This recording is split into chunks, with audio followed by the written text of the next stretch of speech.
पंजाब से बड़ी जानकारी सामने आ रही है, जहां पर अकाल तख्त के जत्थेदार के सामने पेश हुए सीएम भगवंत मान। 40 मिनट तक के अंदर रहे, ये बड़ी जानकारी सामने आ रही है। अकाल तख्त को चैलेंज नहीं किया, उन्होंने अपनी दलील दी है। सिख मुद्दों पर बयानबाजी को लेकर ये सफाई देने के लिए पहुंचे हुए थे। सोशल मीडिया पर नैरेटिव बनाया गया, उन्होंने कहा, और साथ ही कहा कि मैंने ऐसा कुछ नहीं किया, मेरी ऐसी नहीं हिम्मत है और ना ही मेरी ऐसी औकात है। सीएम ने कहा कि सोशल मीडिया पर वायरल हो रही आपत्तिजनक वीडियो को लेकर मैंने बताया कि वो नकली है।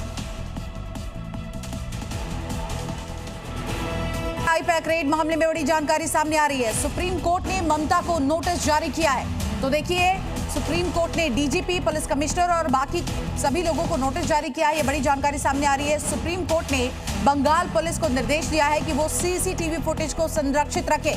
मामला बहुत गंभीर है, तो जांच जरूरी है। सुप्रीम कोर्ट ने यह भी कहा कि लोकतंत्र में व्यवस्था का हर अंग जो है वो अपना काम कर सके। हमारे लिए इस मसले पर सुनवाई बेहद जरूरी है, ताकि कानून का उल्लंघन करने वाले बच न पाए।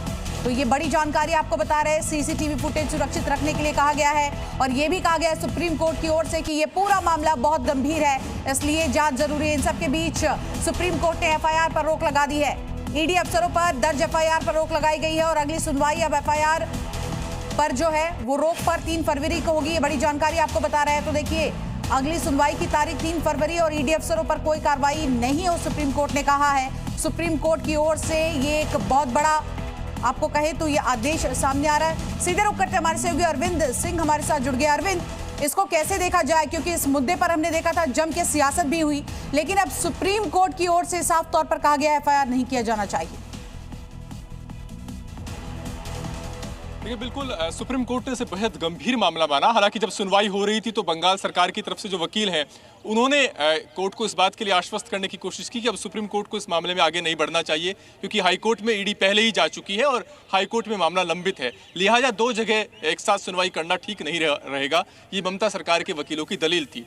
लेकिन सुप्रीम कोर्ट ने अपने आदेश में जो लिखवाया वो बहुत अहम है। सुप्रीम कोर्ट ने कहा है कि ये सीधे तौर पर एक ईडी जैसी केंद्रीय एजेंसी के कामकाज में दखल के आरोप वाली याचिका है।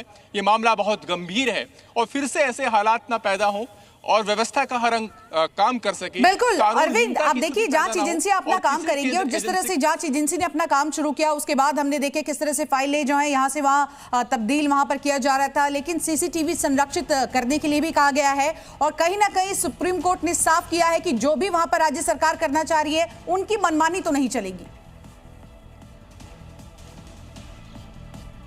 जी शिवांगी, मैं वही कह रहा था कि सुप्रीम कोर्ट ने माना कि ये इस मामले में जो आरोप है बेहद संजीदा है और कोर्ट की सुनवाई की जरूरत है, और यही वजह कि कोर्ट ने नोटिस जारी किया है।